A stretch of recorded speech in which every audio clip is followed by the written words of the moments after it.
Anyways,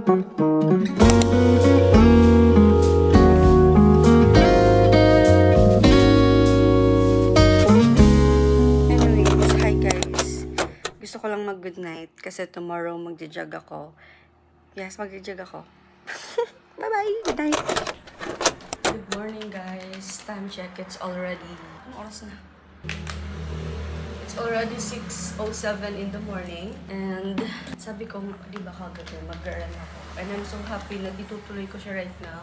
Actually, ang init kasi brown out.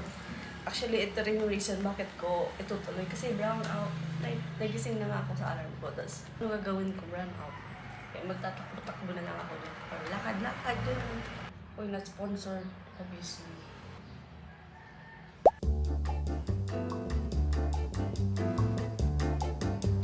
Shade always fresh.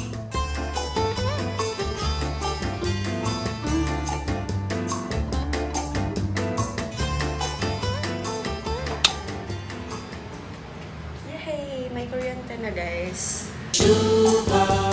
Alis na mi. Hindi ko pwedeng dalhin yung iPad obviously kasi it's so laki.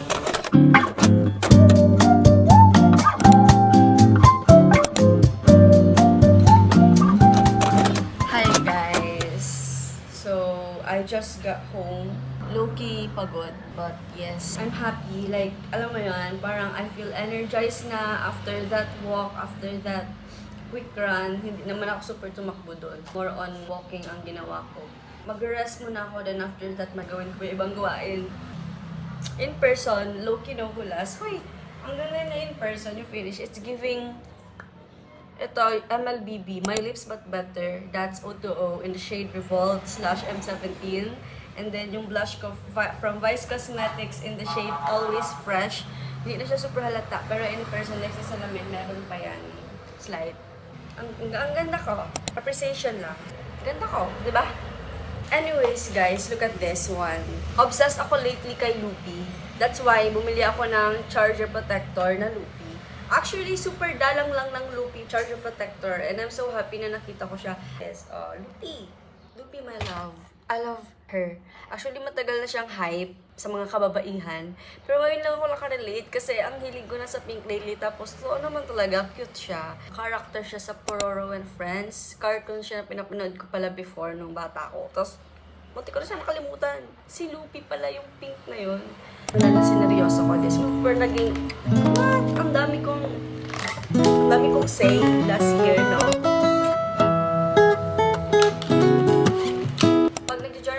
Umaga, ang sinusulat ko yung ito, yung I am grateful for, what would make today great, and of course, my daily affirmation. So, yes, yan yung ginagawa ko pag umaga. Halimbawa, hindi naman ako nakapag-journal ng umaga, makakapag-journal naman ako ng gabi.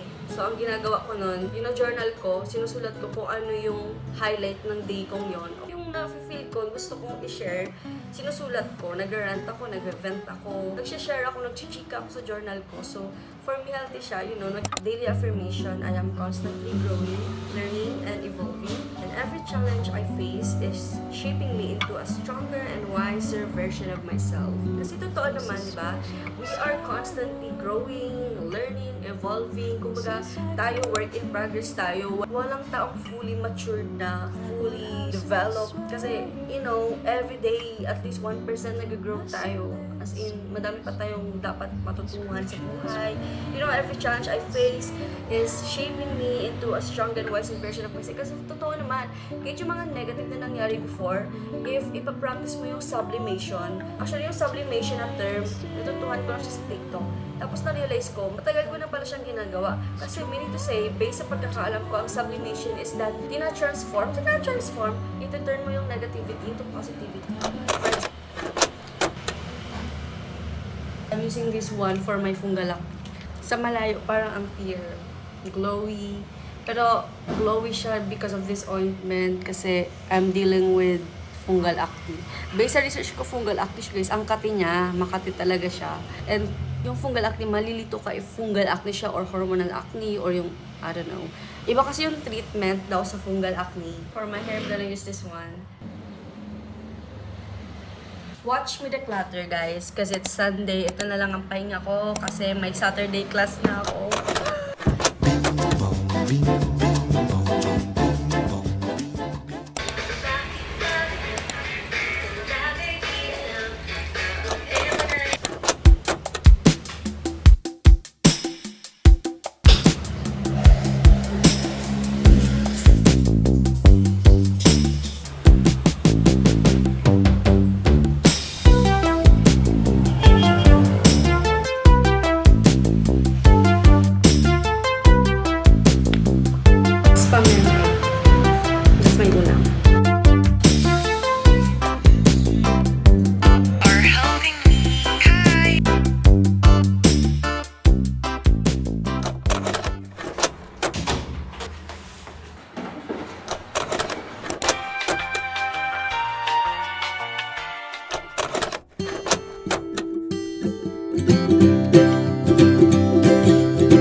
Let's talk about the deep and endless ocean. Hey, what's your favorite crustacean? We can go on and on until we fall asleep.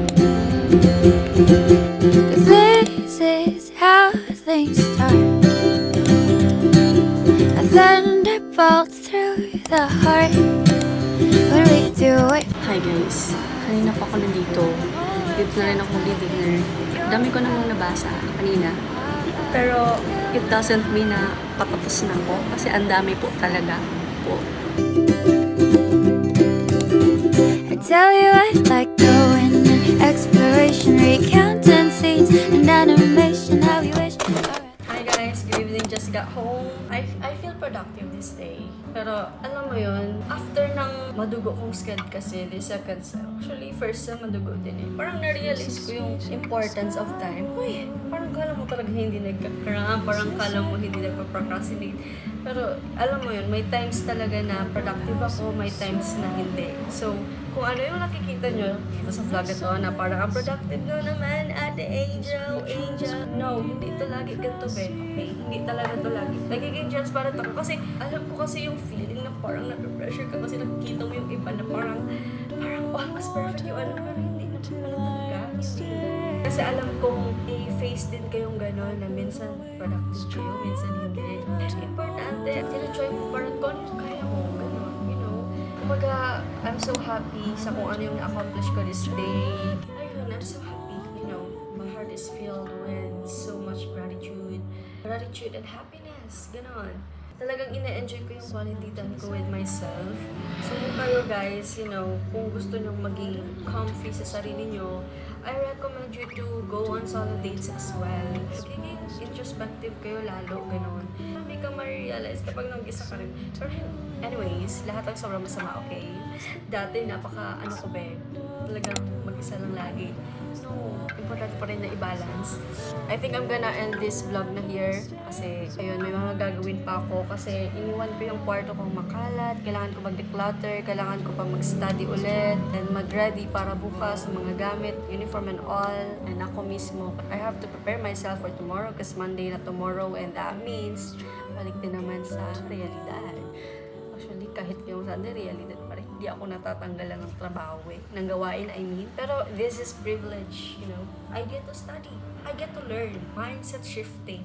Anyways, bye-bye.